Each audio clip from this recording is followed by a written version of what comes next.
यहाँ कुछ तो गड़बड़ है। कुछ तो गलत हो रहा है। ও মা গো শিলা দিদি, এই গরমে তুমি আসলে কিভাবে? যা গরম পড়েছে। তুমি বসো 2 মিনিট। ও মা, শিলা দিদি এসছে।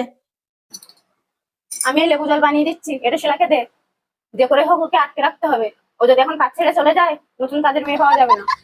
अच्छा এনে ধর। আমি গিয়ে শরবতটা দিচ্ছি, তুমি আম কেটে নিয়ে আসো।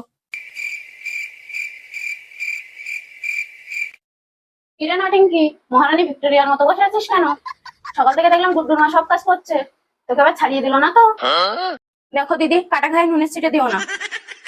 শিলা দিদি, এই লেবুর জলটা খেয়ে নাও। আরে গুড্ডু, আবার এসব করতে গেলি কেন? হ্যাঁ রে গুড্ডু, শিলা কি একাই অতিথি? আমি বানাইনি, মা বানিয়ে দিল। শরবতটা তুমিই খাও দিদি। দে দেখি।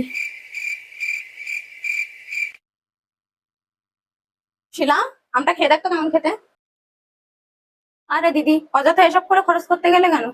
এই গরমে এত কষ্ট করে তুই এতটা পথ এসছিস, একটু ফল শরবত না খেলে হয়? তুই তো আমার বাড়িরই একজন। দিদি কি কাজ শুরু করবো বলো? আজ তোকে কিছু করতে হবে না শিলা, আমি সব কাজ ভোরবেলা করে রেখেছি। এই গরমে সব কাজ কি তুই একা পারিস? তাই ভাবলাম আমি কিছুটা কাজ এগিয়ে রাখি। তোমাদের বলিহারি গুড্ডুর মা টাকা দিয়ে চাকরানি রেখেছো কি এইসব আদিক্ষেতা দেখানোর জন্য? আরে দিদি, শিলা তোমার ঘরের মেয়ে, তোমাদের এই কাজের মেয়েকে নিয়ে আদিক্ষেতা আমার আর সহ্য হয় না, আমি আসলাম। দিদি তাহলে ঘর ঝাড় দেওয়া, কাপড় কাচা এগুলো করি। গুড্ডু তোর কোনো জামা কাপড় কাচতে হবে? দে তাহলে। না গো শিলা দিদি, সকালেই তো মা জামা কাপড় ধুয়ে শুকাতে দিল। यहाँ पे क्या हो रहा है? আরে শিলা, তুই আজ বস, তোকে কাজ করতে হবে না। চল আমরা গল্প করি। না না দিদি, আগে কাজগুলো সেরে নি, নইলে অনেক কাজ পড়ে থাকবে। গুড্ডু চল, আজ বিকালে শিলাকে নিয়ে শপিং এ যাই। হ্যাঁ মা চলো। শিলা দিদি তাহলে কিন্তু বিকালে শপিং এ যাচ্ছি।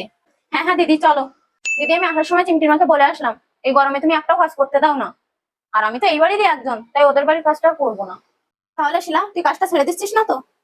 আরে না না দিদি, আমি তো এই বাড়িরই একজন। ঠিক আছে, কাল থেকে সকাল সকাল এসে কাজ শুরু করবি। আজ আমার যা কষ্ট হয়েছে, বাবা মাথাটাও ধরেছে। শিলা, আমার মাথাটা টিপে দে, আয়। फैमिली देखती है, वरना मैं ऐसे ऐसी गाली दूं, ऐसे ऐसे गाली दूं ना, जिंदगी भर याद रखेंगे बड़े भाई।